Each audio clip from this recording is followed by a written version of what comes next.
बापू की जयंती पर इस वक्त गांधी आश्रम लखनऊ में मुख्यमंत्री योगी आदित्यनाथ कुछ बोल रहे हैं, सुनिए। प्रदेश शासन के सलाहकार पूर्व अपर मुख्य सचिव गृह श्री अवनीश अवस्थी जी, अपर मुख्य कार्यपालक अधिकारी और अपर मुख्य सचिव उत्तर प्रदेश शासन से अमित मोहन प्रसाद जी, गांधी आश्रम लखनऊ के सचिव श्री रामेश्वर नाथ मिश्र जी,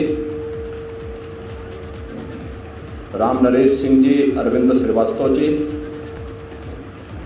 और उपस्थित भाइयों बहनों, आज देश की आज़ादी के महानायक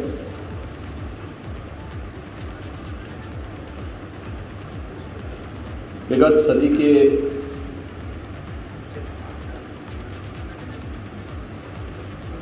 एक महानायक के रूप में जिन्हें पूरी दुनिया बड़ी श्रद्धा और सम्मान के साथ स्मरण करती है, ऐसे राष्ट्रपिता महात्मा गांधी जी की पावन जयंती है। पूरी दुनिया में मानवता के कल्याण के लिए जहां भी आम जन के मन में कोई भाव है, आज राष्ट्रपिता महात्मा गांधी का स्मरण करते हुए उनकी सेवाओं के लिए, उनके प्रेरणा के लिए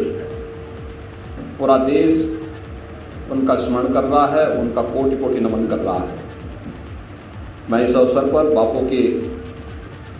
श्री चरणों में नमन करते हुए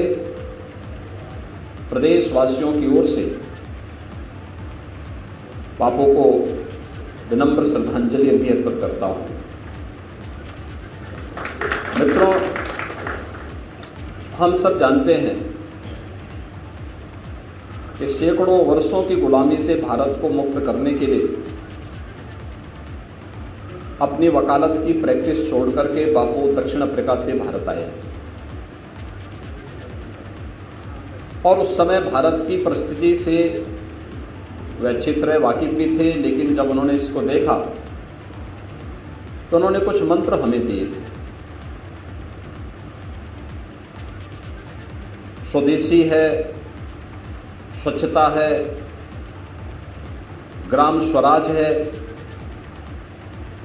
यही स्वावलंबन भारत का आधार बना। और आपने देखा होगा कि भारत की आजादी के साथ स्वदेशी आजादी की लड़ाई को एक नई गति दे दिया। पूरे देश के अंदर उत्तर से दक्षिण, पूरब से पश्चिम आजादी की इस लड़ाई के साथ जुड़ करके प्रत्येक व्यक्ति ने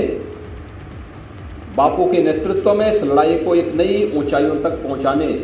के संकल्प के साथ वो आगे बढ़ा। और देखते ही देखते जिस भारत के बारे में ये कहा जाता था कि ब्रिटिश का शासन कभी अस्त नहीं होगा, उस भारत के अंदर बापू के नेतृत्व में जब ये लड़ाई आगे बढ़ाई गई तो स्वदेशी और स्वावलंबन के उनके नारे ने कभी न अस्त होने वाला ब्रिटिश शासन को अस्तांचल की ओर पहुंचा दिया। आज भी आजाद भारत में बापू की प्रेरणा हम सबको एक नया मार्गदर्शन देता है। याद करिए, जब प्रधानमंत्री मोदी जी ने 2014 में देश की सत्ता अपने हाथों में ली थी, इस देश ने उनके नेतृत्व पर विश्वास किया था। पहला जो अभियान उन्होंने चलाया था वो स्वावलंबन का, ग्राम स्वावलंबन का, और इसके लिए जनधन अकाउंट के माध्यम से हर एक व्यक्ति के अंदर हम वित्तीय समावेशन के साथ उसे जोड़ करके स्वावलंबन के मार्ग पर आगे बढ़ाएंगे। बहुत सारे लोगों ने तब प्रश्न किए थे, टिप्पणी की थी, लेकिन अभियान जो बापू के प्रति सच्ची श्रद्धांजलि का भाव किस रूप में, स्वच्छ भारत मिशन, स्वच्छता को जीवन का हिस्सा बना करके जय किसान का नारा दिया, वहीं उन्होंने अपनी सादगी से, अपनी सरलता से, अपनी सहजता से हम सभी को एक प्रेरणा देने का काम किया। जीवन में ईमानदारी से उन्होंने काम किया और वो ऐसे प्रधानमंत्री थे कि जब उनका देहांत हुआ उस समय उनके बैंक के खाते को देखा गया तो उसमें मात्र 365 रुपये थे। और ये आपके लिए, हम सब लोगों के लिए, जो हम सामाजिक क्षेत्र में, राजनीतिक क्षेत्र में, अनेकों क्षेत्रों में जो काम करते हैं।